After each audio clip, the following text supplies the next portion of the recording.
Hello, আসসালামু আলাইকুম everyone. আশা করি সবাই ভালো আছেন। আজকের ভিডিওটা হচ্ছে একটা রান্নার রেসিপি ভিডিও। আজকের ভিডিওতে দেখাবো কিভাবে আমরা দেশের বাইরে বসে আমাদের দেশের রেসিপি লাউ পাতায় শুটকির বড়া বানিয়েছিলাম।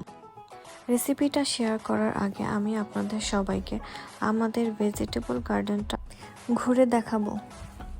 আমরা এখানে অনেক ধরনের সবজির গাছ লাগিয়েছিলাম, তার মধ্যে ছিল টমেটোটা অনেক বেশি পরিমাণে হয়েছিল। তারপর এখানে 3 টাইপের কাঁচামরিচের গাছ ছিল, কাঁচামরিচগুলো খুবই ঝাল ছিল। মিষ্টি কুমড়া, বেগুন, লাউ গাছ।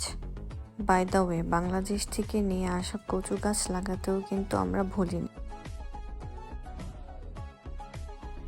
এগুলো হচ্ছে আমাদের বাসার গাছ থেকে ছিঁড়ে রাখা কিছু টমেটোগুলো আগে থেকে ছিঁড়ে রাখা ছিল, যার জন্য পেকে গেছে।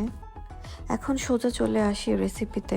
প্রথমে আমাদের কিছু লাউ পাতা লাগবে এবং লাউ পাতাগুলোকে ভালো মতো ধুয়ে নিতে হবে।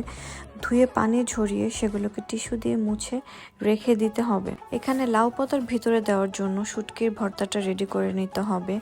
শুকনো মরিচ, রসুন, পেঁয়াজ, শুটকি সব কিছু একসাথে ব্লেন্ড করে একটা ফ্রাই প্যানে কিছু পেঁয়াজ দিয়ে সেই শুটকি ভর্তাটা ভালো মতো কষিয়ে নিতে হবে।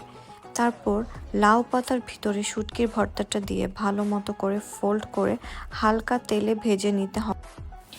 ভালো মতো করে 2 পাশটা ভাজা হয়ে গেলে দেখতে এরকম হবে। আজকের ভিডিওটা এখানেই শেষ। সবাই ভালো থাকবেন। আল্লাহ হাফেজ।